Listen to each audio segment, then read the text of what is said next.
The midterms. Let's bring in Julia Manchester, national politics reporter with our partners at The Hill. Julia, great to see you. Thanks for being here tonight. Thank you for having me, Natasha. Is this report from Rolling Stone that former President Trump is already planning to challenge unfavorable election results a sign of bigger things to come post-election, or what do you make of this report?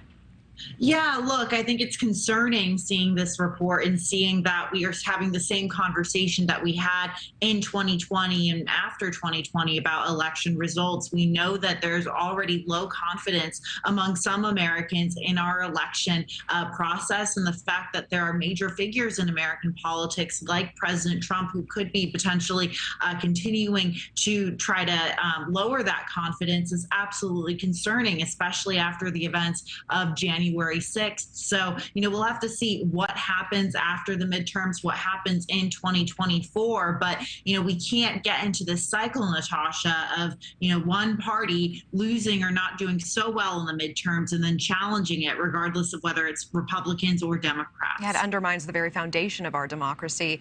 In Texas last night, Trump again hinting at a 2024 presidential bid, saying, quote, "I will probably have to do it again." Is there any reason he wouldn't run at this point?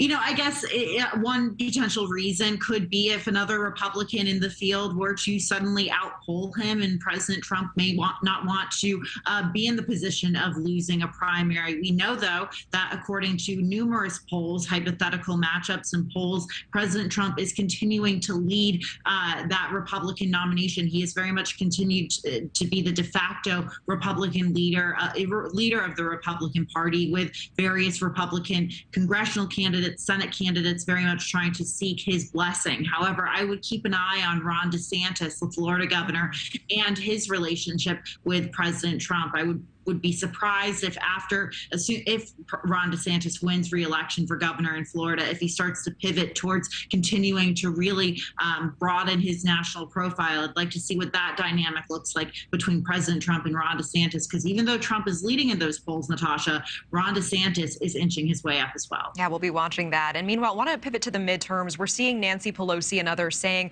that we need to message inflation better in these last few weeks. Did Democrats miss the mark in focusing on abortion rather than inflation all this time? And I'm genuinely curious about this. With inflation such an issue under the Biden administration, what message could they have crafted around inflation and the economy?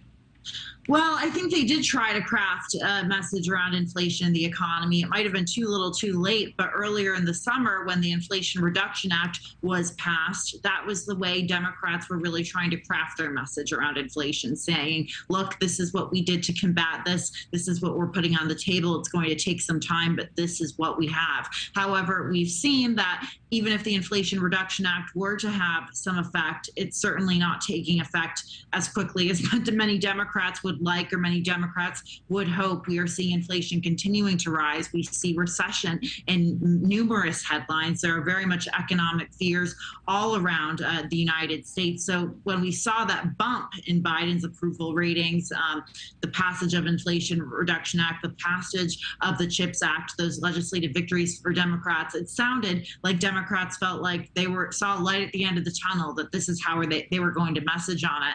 However, they did not do that correctly, as it seems. We could be wrong. After the midterms, we'll find out. But in terms of abortion, look, that definitely was a top issue over the summer after Roe was overturned in June. However, we're now at the end of October. Voters have short memories. They're not necessarily all voters are thinking about that. They're thinking about the situation in their pocketbooks. Now, you're seeing Democrats trying to craft abortion as an economic message, and there certainly is an argument for that. But for Americans paying attention to rising prices at the gas pump or in the grocery store, that may not translate as well. Absolutely. I mean, we're talking about something long-term versus something hitting your pocketbook every single day. Julia Manchester, always appreciate the context and insight. Thank you so much for joining us.